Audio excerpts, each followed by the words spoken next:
Eu quero cumprimentar você que me acompanha pelo meu canal do YouTube, DIP, PMUdo Direito Público, onde eu falo sobre direito municipal público. E gostaria de convidar você que ainda não assistiu os meus vídeos, que passe a assisti-los e que se inscreva no nosso canal para que você possa fortalecê-lo ainda mais, tá certo? Então eu gostaria de convidá-lo, gostaria de pedir a você que deixe aí o seu like, a sua opinião sobre cada um dos nossos vídeos, para que nós possamos responder às suas indagações e os seus questionamentos. Eu sou Antônio Giovanni de Oliveira, advogado em Carmo do Rio Claro, tá certo? O assunto do momento que eu me disponho a falar é sobre a Lei Complementar número 173, do dia 27 de maio de 2020, que foi publicada no dia 28 de maio de 2020. Esta Lei Complementar 173/2020 foi editada ou sancionada pelo Presidente da República, criando o que nós chamamos de Programa Federativo de Enfrentamento ao Coronavírus, tá? E é uma lei também que veio trazer algumas alterações na Lei Complementar número 101, de 4 de maio de 2000, que é a conhecida Lei de Responsabilidade Fiscal. Então, é uma lei importante para todos nós, porque traz sérias mudanças no país, vamos dizer assim, que é uma lei nacional, no momento em que o Brasil atravessa uma situação totalmente atípica, né? Uma situação totalmente inesperada, por causa desta pandemia que nós todos presenciamos e vivenciamos dia a dia, né? Que vem causando muitas mortes aí em todo o país.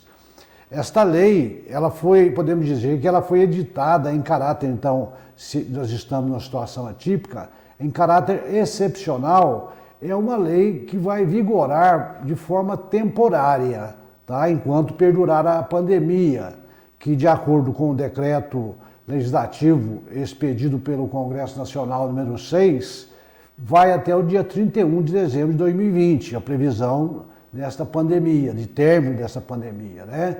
Esperamos que isso realmente ocorra para que não haja necessidade de prorrogação ainda mais deste decreto. E vai produzir os seus efeitos até o dia 31 de dezembro do ano que vem, de 2021, tá certo? Muito bem. Esta lei, como eu disse, ela foi editada para socorrer os municípios, né, que diante da pandemia estão tendo aí uma redução considerável em suas receitas, né? Então os estados, os municípios pediram socorro ao ente superior, ao ente maior, vamos dizer assim, que é a União.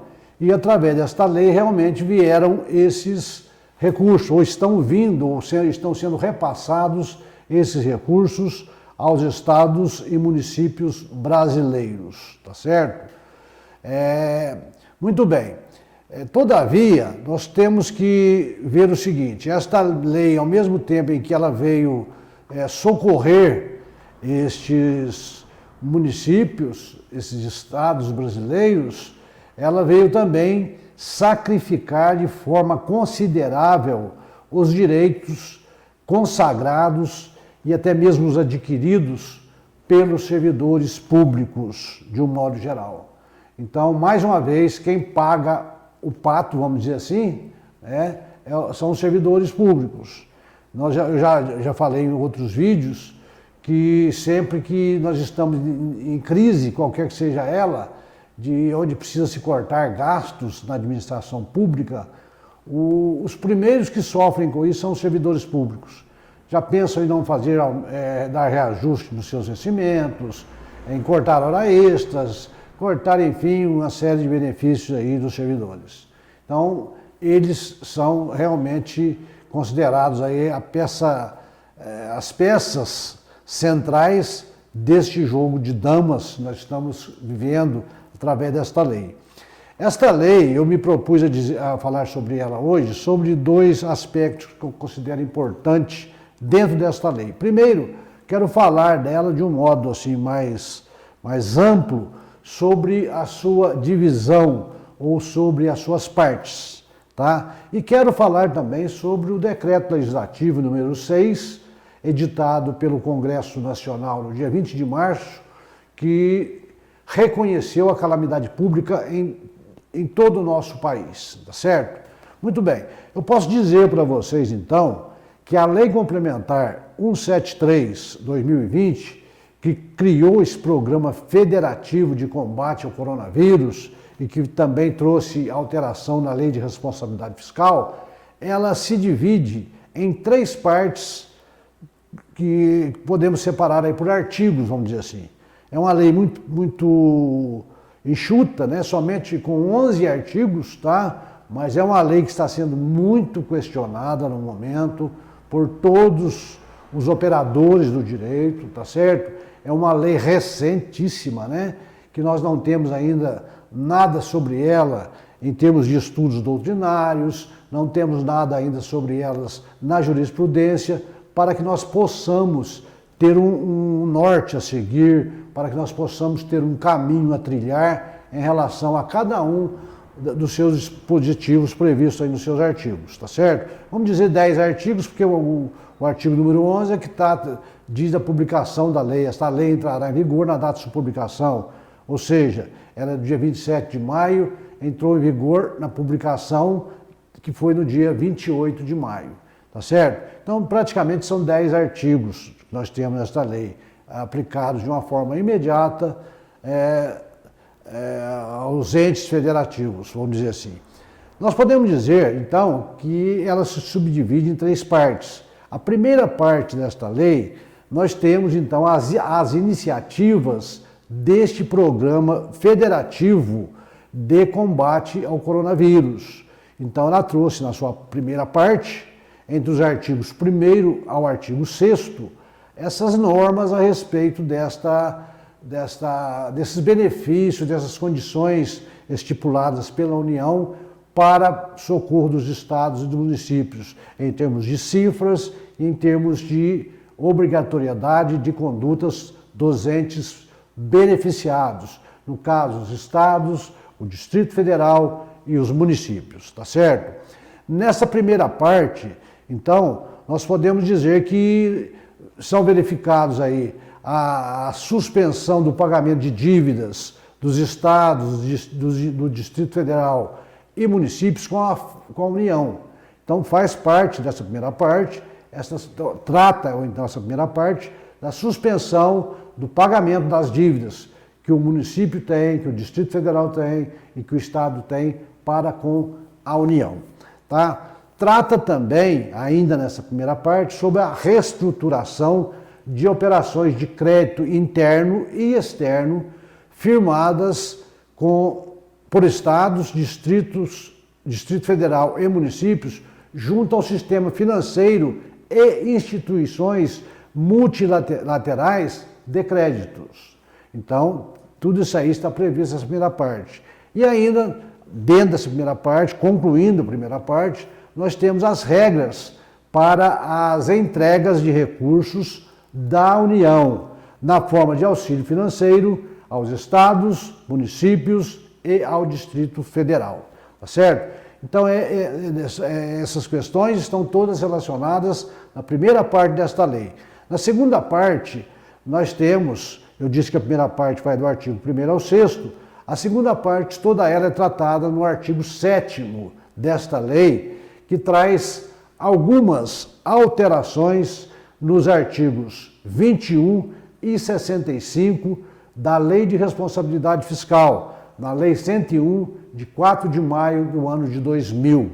Então, a segunda parte dessa lei trouxe alterações na Lei de Responsabilidade Fiscal. No artigo 21, foram mantidas as situações que já existiam, né, pré-existentes, de nulidade de pleno direito de determinados atos quando praticados em desacordo com a própria lei. Para aquelas no caso específico, para aqueles atos que provoquem aumento de despesa com o pessoal, com a inclusão de novas situações, tá certo? Então, foram mantidas aquelas situações que tratavam das nulidades de pleno direito, para aqueles atos que tratam de aumento da despesa com o pessoal, incluindo aí algumas outras situações, tá? Já no artigo 65, que já existia também na Lei de Responsabilidade Fiscal, foram estabelecidas as situações de calamidade pública reconhecidas pelo Congresso Nacional, estatuindo a dispensa de limites, de condições e demais restrições aplicáveis aos entes públicos para a prática dos atos que estão enumerados no parágrafo 1º, incisos 1 a 3, parágrafo 2º, incisos 1 e 2 e parágrafo 3º, tá? Deste artigo 65. Então, houveram essas introduções novas neste artigo 65. Então, houve alteração no artigo 21, tá?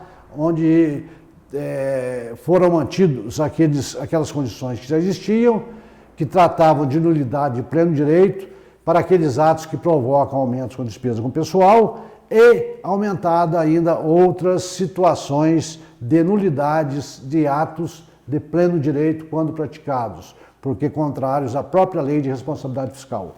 O artigo 65, repetindo, manteve aquilo que já existia e acrescentou aí algumas restrições, né? Também as condutas dos agentes públicos, nos seus parágrafos 1º, dos incisos 1 a 3, parágrafo 2º, dos incisos 1 e 3 e parágrafo 3º. Então, isso foi acrescentado ao artigo 65, fechando aí esta segunda parte desta lei complementar 173 de 2020. E a última parte desta lei, nós temos então, que talvez seja aquele que mais discussão surgiu ou trouxe para os operadores de direito, que é o que nós temos no artigo 8º da Lei Complementar 173 de 2020. Nós temos nesse artigo 8º 9 incisos tratando de 9 restrições que estão previstas na Lei Complementar e que não podem ser praticadas até o dia 31 de dezembro de 2021. Como eu disse para vocês, a calamidade pública foi decretada até 31 de dezembro deste ano e os atos proibidos, restritivos desta lei no artigo 8º vão além, vai até 31 de dezembro de 2021, tá certo? Muito bem. O artigo 8º, então, enumera 9 tipos de proibições aos entes públicos afetados pela calamidade pública decorrente da pandemia do Covid-19, relacionadas a atos e medidas que impliquem aumento de despesa, especialmente aquelas despesas com o pessoal, com eficácia limitada a 31 de dezembro de 2021.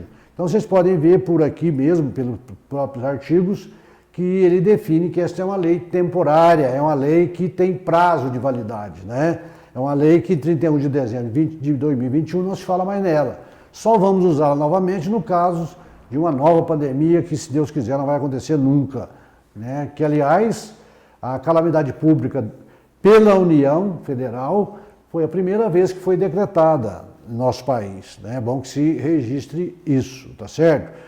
No artigo 9º, nesta última parte da lei, é tratado sobre a suspensão dos pagamentos dos refinanciamentos de dívidas do município com a Previdência Social, aqueles débitos que estejam vencidos entre 1º de março de 2020 a 31 de dezembro de 2020. Então, o artigo 9º desta lei, né, nós podemos dizer que essa terceira parte vai do artigo 8º, né, que é o que nós falamos agora, até o 10º.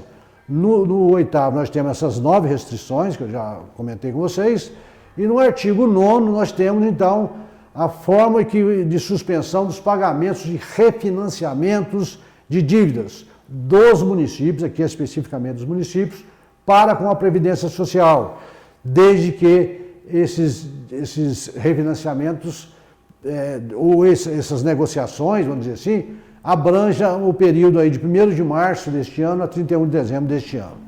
Em seu artigo 10, que já foi objeto, tratado por mim no vídeo anterior, trata da suspensão dos prazos de validade dos concursos públicos já homologados na data da publicação do Decreto Legislativo número 6, do dia 20 de março de 2020, em todo o território nacional, até o término da vigência do estado de calamidade pública estabelecido pela União, até o dia 31 de dezembro de 2020. Então, os concursos, os prazos de validade estão suspensos, né, por esse artigo.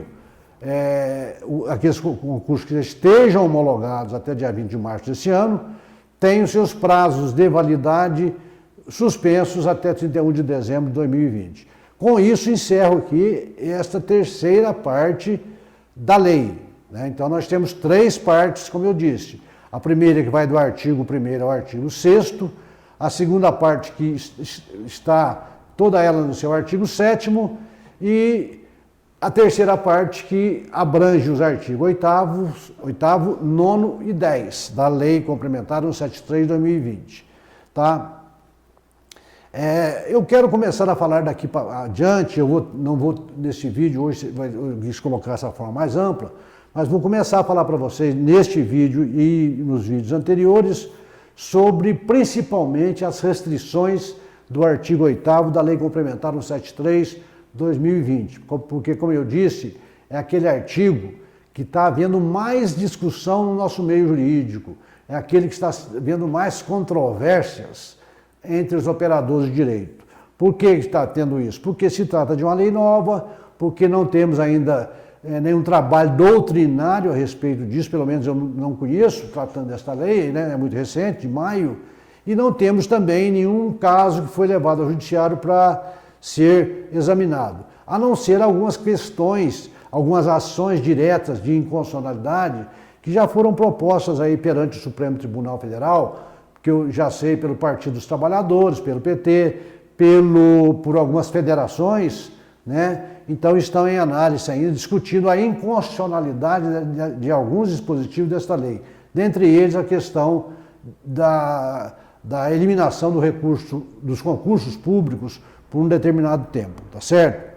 Muito bem.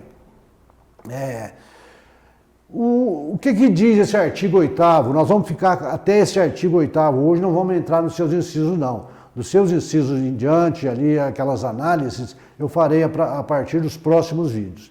Vamos ver o que diz aqui o artigo 8º da Lei Complementar 173 de 2020. Diz o seguinte: na hipótese de que trata o artigo 65 da Lei Complementar 101 de 4 de maio de 2000, que é a Lei de Responsabilidade Fiscal, a União, os Estados, o Distrito Federal e os municípios afetados pela calamidade pública decorrente da pandemia da Covid-19 ficam proibidos até 31 de dezembro de 2021 Aí vem aquela relação toda dos incisos que nós vamos tratar a partir do próximo vídeo. Tá? Então eu convido vocês aí para ir acompanhando esse desenvolvimento do meu trabalho através de cada vídeo. Porque se você assistir só o último, talvez você não entenda o que eu estou falando, porque eu já tratei em vídeos anteriores. Então essa sequência de acompanhamento é importante para que entenda de uma forma geral, de um contexto mais abrangente,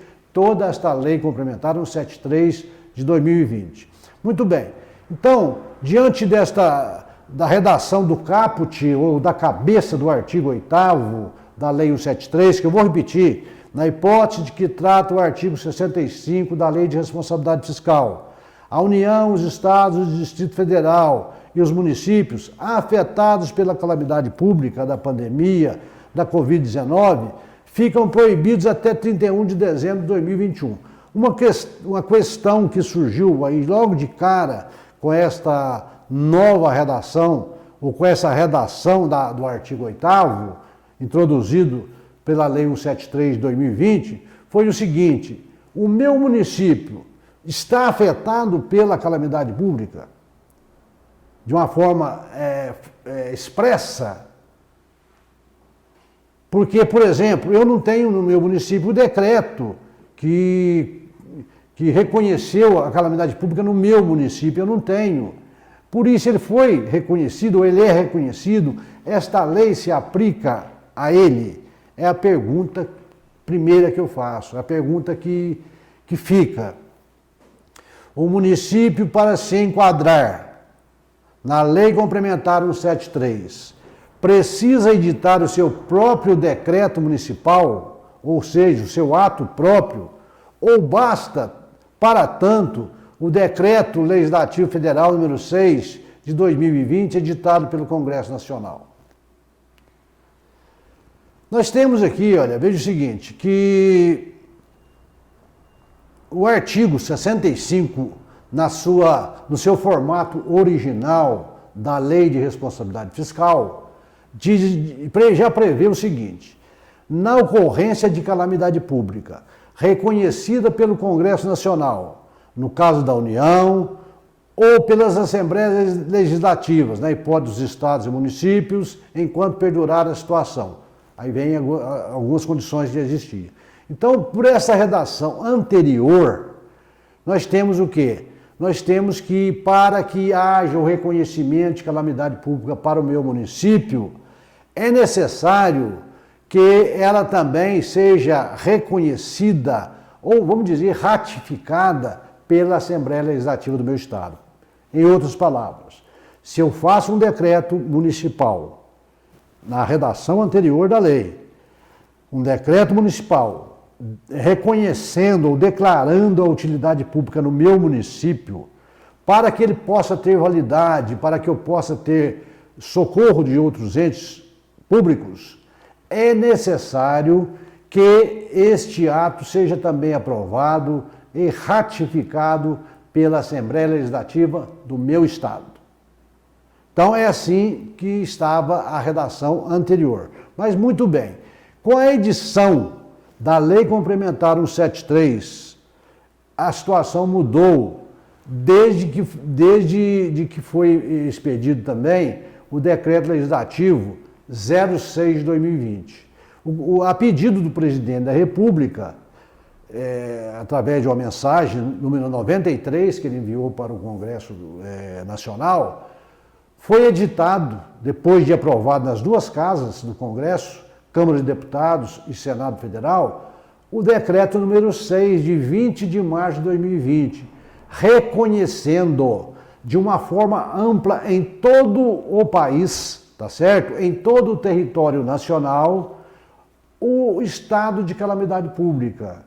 Então, eu não preciso, então, ter o decreto municipal nesse caso. A pandemia que nós estamos aí vivenciando nesse momento, ela foi considerada como uma condição de calamidade pública em todo o país pelo decreto número 6 do Congresso Nacional. Então eu não preciso daquele decreto municipal que precisa da autorização da Assembleia.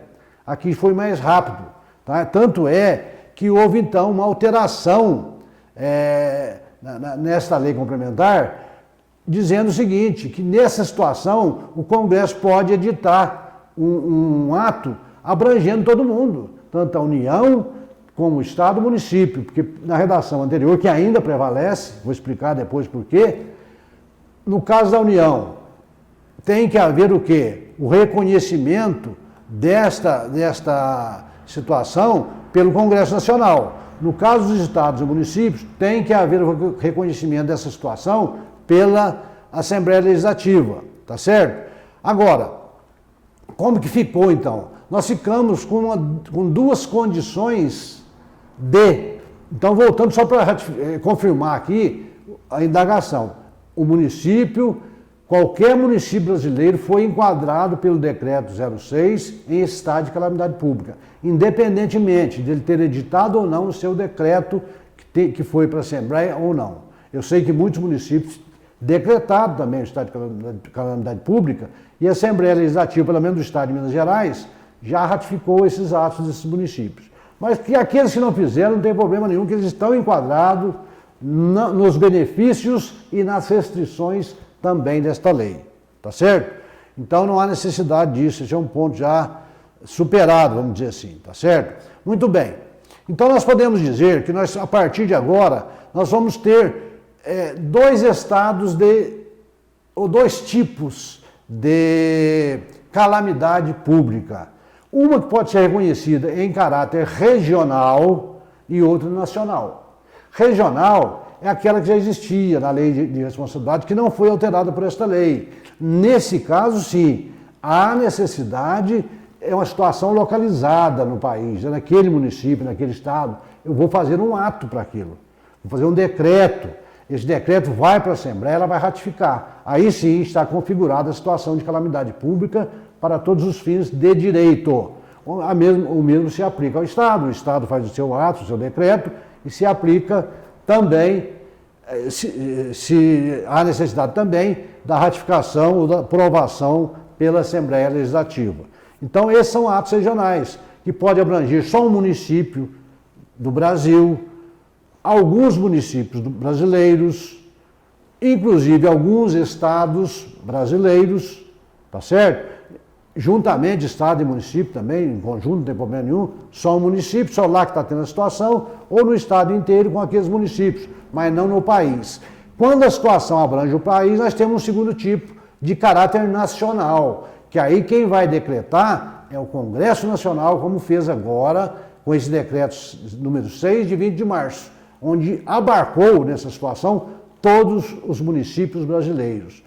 Implica dizer, então, repetindo, que todos os municípios brasileiros estão sujeitos à Lei 173 de 2020, que criou esse programa federativo de combate ao coronavírus e que alterou a Lei de Responsabilidade Fiscal. É uma lei temporária que vai vigorar do dia 28 de maio deste ano, que foi a data da sua publicação, até o dia 31 de dezembro deste ano, com seus efeitos que serão produzidos até 31 de dezembro de 2021. A partir de 1º de janeiro de 2022, a situação volta à normalidade, não se fala mais nesta lei, da aplicação desse artigo 25, artigo 21 que foram alterados, a não ser lá na frente, se surgir uma outra pandemia, que se Deus quiser não vai acontecer, desse tipo, onde nós vamos ter que enfrentar isso novamente. Porque, como eu já disse, foi a primeira vez que se decretou o estado de calamidade pública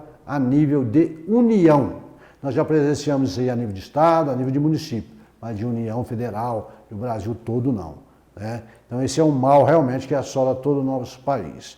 Com isso eu encerro aqui este trabalho, que eu fiz uma explanação geral para vocês sobre esta lei e comentei com vocês sobre o artigo 8º, né, da lei, que é o artigo mais combatido no momento, e é aquele que mais se aplica, né, porque os incisos dele nós vamos ver que realmente vai surgir muita divergência aí de entendimentos, tá certo?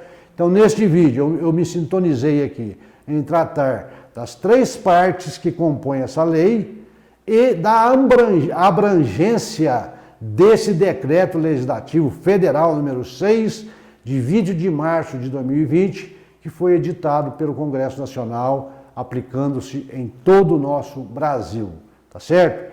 Então, com isso, eu encerro aqui esse vídeo de hoje. Espero que vocês tenham gostado do seu conteúdo e que compartilhe aí com seus colegas de trabalho, com os servidores públicos, com os seus colegas advogados, assessores jurídicos, procuradores de municípios, tá certo? Para que vocês possam, controladores, né, internos, contadores, porque, como eu disse, essa lei chama muita atenção para os controladores internos e para o contador. O controlador interno tem a obrigação de fiscalizar se esses dinheiros estão sendo aplicados corretamente. Ele responde solidariamente com o prefeito por aquilo que for feito errado. Então espero vocês no próximo vídeo para dar sequência ao nosso trabalho. Um abraço a todos vocês e até a próxima, se Deus quiser.